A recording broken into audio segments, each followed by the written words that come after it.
नमस्कार मित्रांनो, सुप्रभात.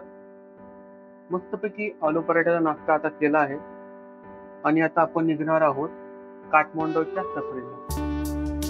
काठमांडूमध्ये ट्रॅफिकच्या आणि पार्किंगच्या समस्या असल्यामुळे मी माझ्या बाईकला थोडी विश्रांती द्यायचं ठरवलं आहे. काठमांडूमध्ये आपण मुख्य असणाऱ्या 3 ठिकाणी भेट घेणार आहोत. एक तर आहे पशुपतीनाथ मंदिर, दुसरं आहे स्वयंभू महाचैत्य आणि तिसरं आहे बुद्ध स्तूप. चला तर मग. तर या ठिकाणी मी 2 ॲप डाउनलोड केले होते, रॅपिडो आणि पथलो. तर बहुतेक पथाओ हे पॉप्युलर ॲप आहे. तर या ठिकाणी गेल्यानंतर आपल्याला ऑप्शन मिळतात बघा. बाईक आहे, कार आहे, इतरही गोष्टी उपलब्ध आहेत. पण आपल्या सध्या तर कामाचं आहे बाईक किंवा कार. सध्या मी बाईक ऑप्शन चूज केलेला आहे. पाहूयात. तर माझ्यासाठी मला याचं गुगल लोकेशन ऑन करायला लागेल. ऑनच आहे, ठीक आहे. तर ते पाहूया. एक ठिकाण शोधूया जे काही पर्यटन क्षेत्र आहे, जे आहे बुद्ध स्तूपा. या ठिकाणी पाहूयात की या ठिकाणी काय रेट देतो आहे तो. बुद्ध स्तूपाला किती चार्जेस घेतात हे लोक. आता हे सकाळची वेळ असल्यामुळे हे अगदी चार्जेस नॉमिनल वाटतात मला. 113 म्हणजे जवळपास पुन्हा एकदा 80 ते 85 रुपयामध्ये हे आपण जाऊ शकतो त्या ठिकाणी. कार नाही गेलो तर 380 ते 350, तर 3 ते 4 लोक जाऊ शकतो. तर पुन्हा एकदा खूपच नॉमिनल रेट वाटले मला हे. इथे असणाऱ्या एका टॅक्सी बाईक जी आपला एक सौदा पक्का केला आहे 120 रुपयामध्ये, तो आपल्याला बुद्ध स्तूपाला सोडणार आहे. चला तर मग.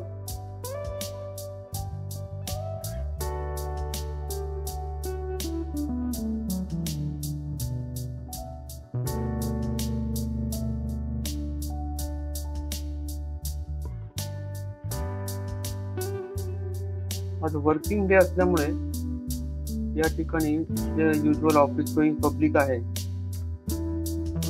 ते आपल्याला दिसतंय. जास्त करून या ठिकाणी बाईकचा वापर दिसतोय काठमांडू मध्ये.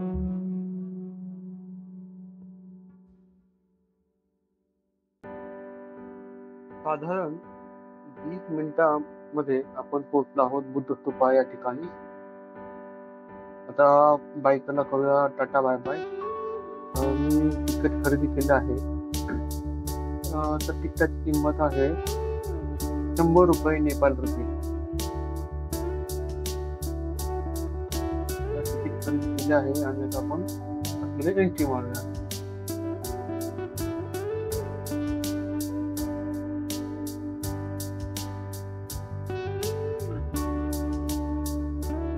एंट्री मारतानाच आपल्याला तिकीट चेक करून एक माहिती पुस्तिका देत आहे. खरं सांगतोय,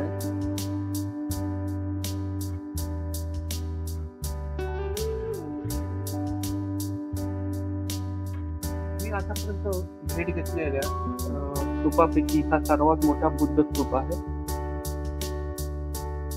जर आपण नेपाळी नागरिक असाल तर आपल्याला तिकीट घेण्याची आवश्यकता नाही. येथील जे काही नागरिक आहेत ते सकाळी किंवा संध्याकाळी या ठिकाणी येऊन या स्तूपाला प्रदक्षिणा घालतात. चला आपणही त्यांच्यामध्ये सामील होऊया. आपण हे प्रदक्षिणा ही क्लॉकवाईज म्हणजे घड्याळाच्या काट्याच्या दिशेने घालायचे आहे. आणि त्या ठिकाणी सर्वच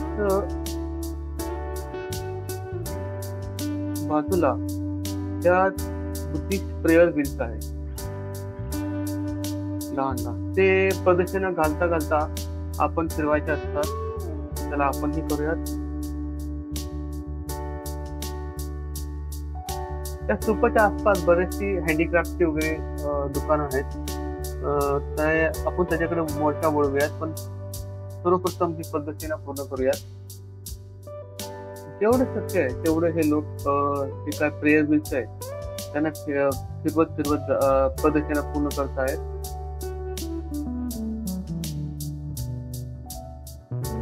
या प्रेयर व्हील्स मध्ये मंत्र ठेवलेले असतात आणि अशी धारणा आहे की हे असं फिरवल्यामुळे त्यातील जे काही मंत्र आहे, त्यातील जी शक्ती आहे, त्यातून एक पॉझिटिव्ह वेव्ह आपल्या सभोवताली तयार होतो. फारच चांगली संकल्पना आहे.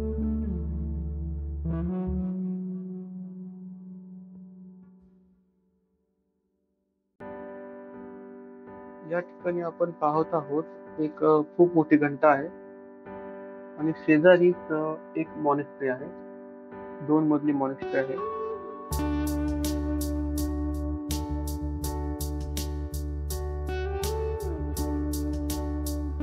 मॉनेस्ट्रीच्या एंट्रन्सलाच पुन्हा एकदा एक मोठं प्रेयर व्हील आहे. फारच मोठं.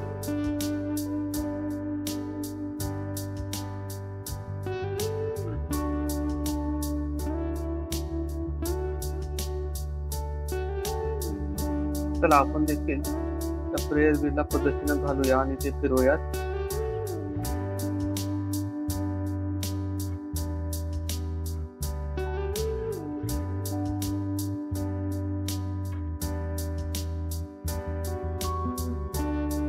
छोटस पण प्रेयर व्हील आहे, ते पण आपण फिरूयात.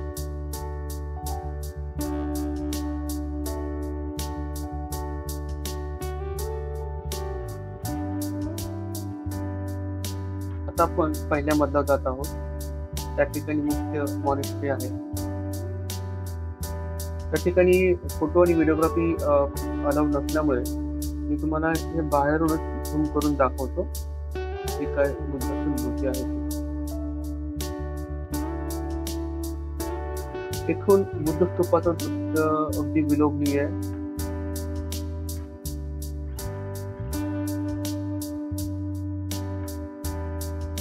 चला आता आपण आपला मोर्चा वळवूयात या हँडीक्राफ्टच्या दुकानांकडे.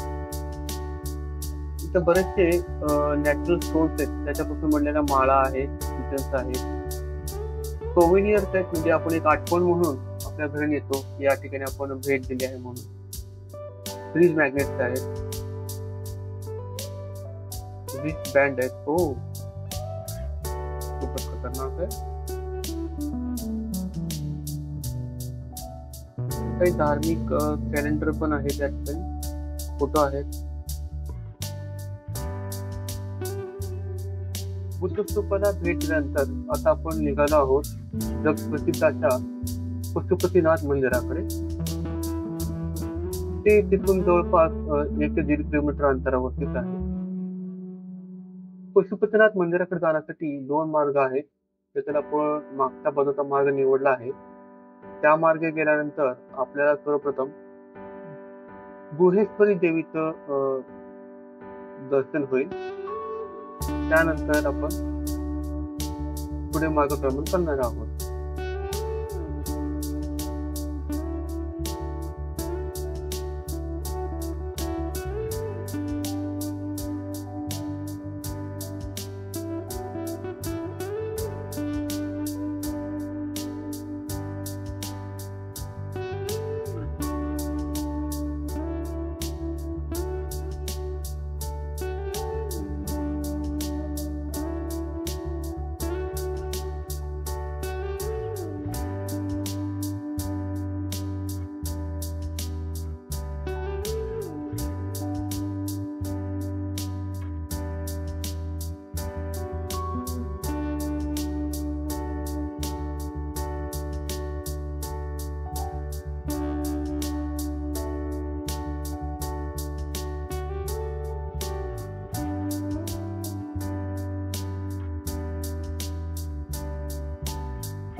हे देखील खूपच प्राचीन मंदिर दिसत आहे. त्या ठिकाणी फोटो आणि व्हिडिओग्राफी ला परवानगी नसल्यामुळे मी थांबवत आहे.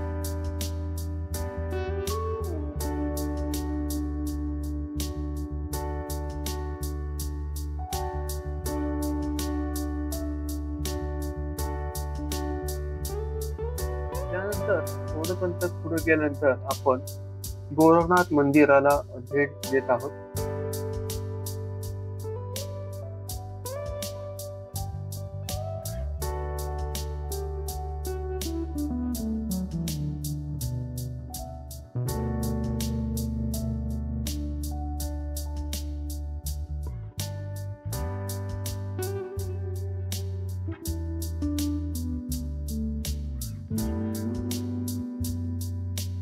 या गोरखनाथ मंदिराच्या आसपास खूपच एक मंदिरांचा समूह आहे. लहान लहान मंदिर आहेत आणि त्या मंदिरांच्या समोर नंदी आहे. प्रत्येक मंदिरासमोर नंदी आहे आणि घंटा आहे. त्यामुळे नक्कीच हे शंकराचाच अवतार असण्याची शक्यता आहे. आता तुम्ही पाहत आहात, एक फारच मोठी घंटा आहे. त्या घंटावरती काहीतरी श्लोक कोरीव काम केले आहे.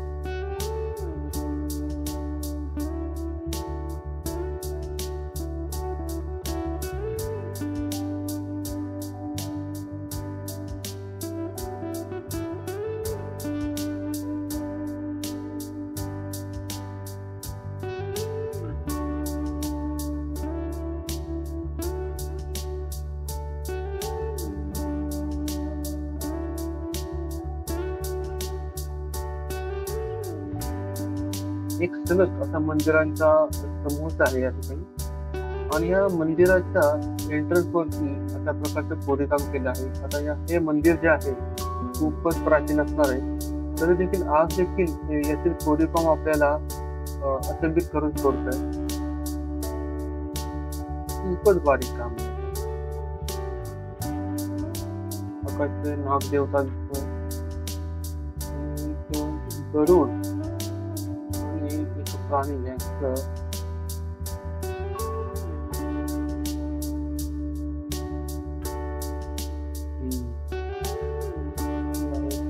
गोपाल.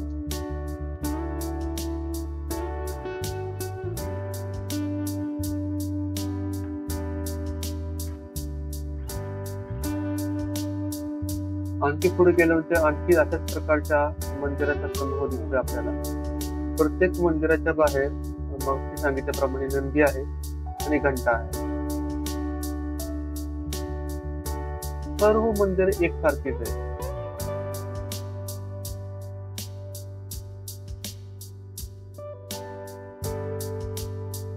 इथून पुढे जाऊयात.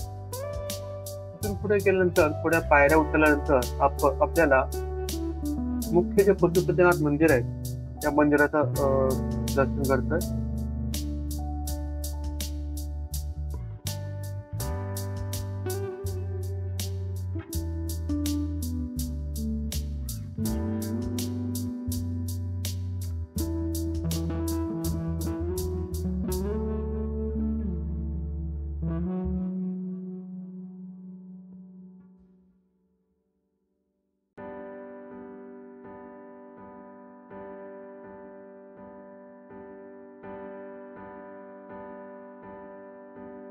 नदीच्या अलीकडेच पुन्हा एकदा लहान लहान मंदिरांचा समूह आहे. फारच सुरेख आहेत ते मंदिर, एकसारखे आहेत. या ठिकाणी तुम्ही या ठिकाणी बसून एका पशुपतीनाथ मंदिराचं दर्शन घेऊ शकता. नदी आहे, मंदिर आहे. या ठिकाणी बेंचेसची पण सोय केली आहे. फारच चांगली व्यवस्था म्हणता येईल आपल्याला. ते मंदिर आहे ते बागमती नदीवरती वसलेलं आहे. जसं आपल्या भारतामध्ये गंगा किंवा गोदावरी नदीला पवित्र मानलं जातं, तसंच नेपाळमध्ये त्या बागमती नदीला पवित्र मानलं जातं. आणि विशेष करून या ठिकाणी अंत्यसंस्कार केल्यानंतर स्वर्गप्राप्ती होते अशी लोकांची धारणा आहे. जसं आपल्या वाराणसीला मणिकर्णिका घाट आहे, तसाच हा एक घाट आहे. त्या ठिकाणी रात्रंदिवस जी अंत्यसंस्कार ची क्रिया आहे ती चालू राहते.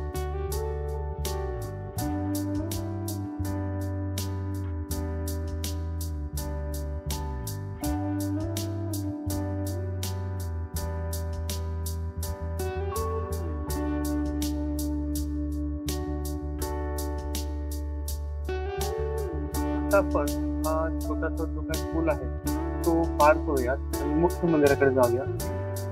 मुख्य मंदिराच्या अगोदरच आपल्याला एक छोटस मंदिर लागेल. ते आहे सरस्वती माते. ते देखील फारच प्राचीन दिसतंय.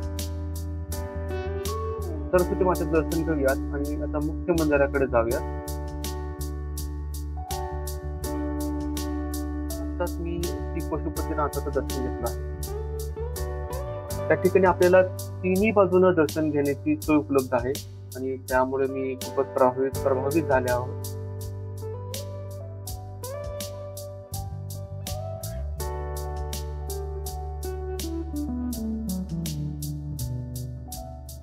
पशुपतीनाथाचं दर्शन झाल्यानंतर आता आपण मोर्चा वळवूयात आपल्या पुढील ठिकाणी, जिथे आहे स्वयंभू महाचैत्य. समोरूनच एक बस दिसते, पाहूयात ती तिकडे जाते का.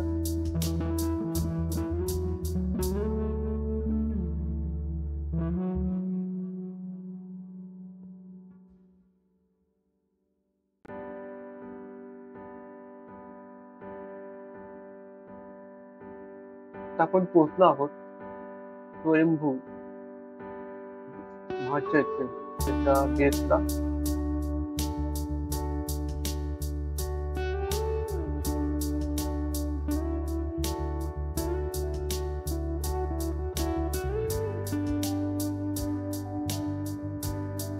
त्याच्या प्रवेशद्वाराजवळ एक समूह आहे लहान लहान बुद्ध स्तूपांचा.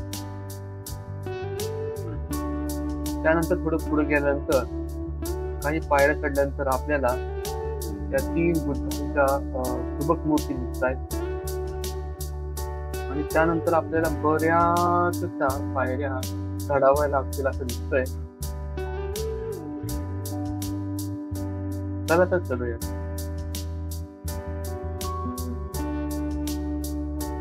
या सर्व पायऱ्या चढल्यानंतर आपण पोहोचत आहोत स्वयंभू महाचैत्य या ठिकाणी.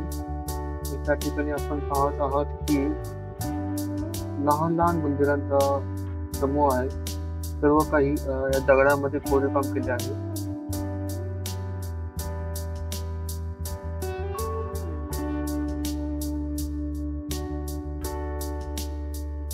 फारच सुबक आहे.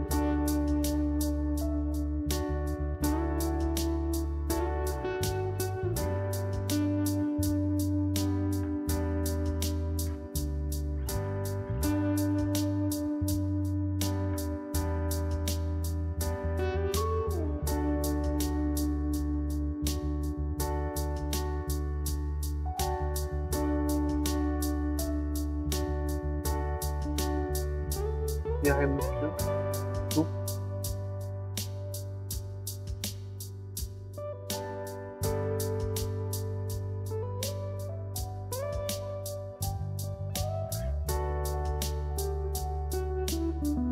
ते आहे वज्र आणि इंग्लिशमध्ये थंडरबोल्ट म्हणतात. खूपच मोठ्या आकाराचा आहे. आणि हे पहा, तिथून आपल्याला दिसतंय पूर्ण काठमांडूच्या दर्शन. फारच मोठं शहर दिसतंय. असणारच अर्थातच ही नेपाळची राजधानी आहे. त्या ठिकाणी दूर दिसतोय तो आहे कंधारा टावर, ज्या ठिकाणी आपण थांबलो आहोत. तर दुसऱ्या बाजूने बघूया.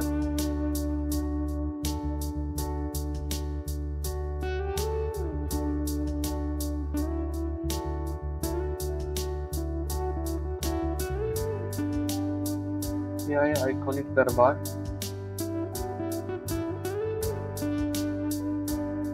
आता आपण परतीच्या प्रवासाला लागूया.